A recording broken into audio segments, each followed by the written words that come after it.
అందరికీ నమస్కారం. Welcome to ప్రజాక్షేత్రం. Andhra Pradesh Congress party బాధ్యతలు షర్మిల గారు చేపట్టాక ప్రధానంగా షర్మిల గారి వలన వైసీపీకి జరిగే నష్టం గురించే చర్చ జరిగింది. అయితే షర్మిల గారు ఆంధ్రప్రదేశ్ కాంగ్రెస్లోకి రావడానికి ముందు జరిగిన తతంగం అంతా ప్రజల ముందే ఉంది. షర్మిల గారి రాజకీయ ప్రస్థానం వైసీపీలో పదవులు రాలేదనో, ఆస్తి పంపకాలలో తగిన వాటా రాలేదనో, అన్నపై కోపంతో తెలంగాణలో మొదలైందే తప్ప ఆంధ్రప్రదేశ్కు నష్టం జరుగుతుందనో, న్యాయం చేయాలనో భావనతో కాదు కదా. అది అలా ఉంచితే షర్మిల గారు ఆంధ్రప్రదేశ్ కాంగ్రెస్లోకి ఎంట్రీ ఇవ్వడంతో వైసీపీకి కొన్ని లాభాలు కూడా ఉన్నాయి. ఆంధ్రప్రదేశ్ రాజకీయాలలో ఎప్పటి నుంచో టీడీపీ జనసేన కూటమిలో బీజేపీ చేరే అవకాశాలున్నాయనే చర్చకు ఈ మధ్య చంద్రబాబు గారు అమిత్ షా గారితో భేటీ అనంతరం టీడీపీ కూటమిలోకి బీజేపీ చేరిక దాదాపు ఖాయమైనట్టే అయింది. ఇక్కడే వైసీపీకి పెద్ద చిక్కు వచ్చి పడుతుంది. టీడీపీ జనసేన పార్టీలను ఏ స్థాయిలో అయినా విమర్శించగల వైసీపీ బీజేపీని కానీ, బీజేపీ రాష్ట్రానికి ఏమీ చేయలేదని కానీ విమర్శలు చేసే స్థితిలో లేదు.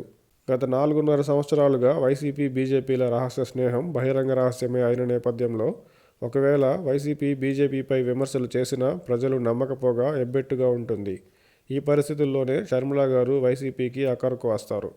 జాతీయ పార్టీ అయిన కాంగ్రెస్ బీజేపీ పైన విమర్శలు చేయడానికి ఏమాత్రం వెనుకాడదు.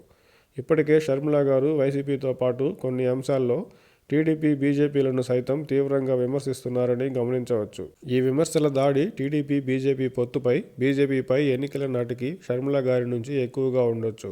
కాబట్టి వైసీపీ చేయలేని పనిని షర్మిల గారు కాంగ్రెస్ పార్టీ నుంచి చేస్తారు.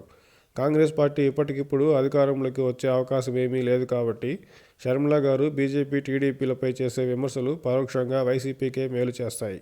దాంతోపాటు కాంగ్రెస్ సభలకు, షర్మిల గారి రోడ్ షోలకు వస్తున్న కొంతమేర ప్రజాదరణ చూస్తే గత 10 ఏళ్లుగా కాంగ్రెస్ను మర్చిపోయిన ప్రజలు హఠాత్తుగా మద్దతు ఇవ్వడం అటుంచితే వారంతా వైసీపీ ప్రభుత్వ వ్యతిరేకతతో షర్మిల గారి సభలకు వస్తున్నారని టీడీపీ సహా ఇతర విశ్లేషకులు చెప్తున్న వేళ కాంగ్రెస్ సభలకు వచ్చే జనం వైసీపీ ప్రభుత్వ వ్యతిరేక వర్గమే అయితే వారంతా కాంగ్రెస్ ఓటు బ్యాంకుగా మారితే ప్రభుత్వ వ్యతిరేక ఓటు చేరడం గ్యారంటీ. 2019 ఎన్నికల్లో 1% కంటే తక్కువ ఓట్లు వచ్చిన కాంగ్రెస్కి ప్రస్తుతం 3% ఓట్లు ఉన్నట్టు ఈ మధ్యనే వచ్చిన సర్వేలోనూ తేలింది. ఇది ఎన్నికల నాటికి ఇంకా పెరిగితే ప్రభుత్వ వ్యతిరేక ఓటు చేరడంతో టీడీపీకి నష్టంతో పాటు వైసీపీకి మేలు జరిగే అవకాశం ఉంది.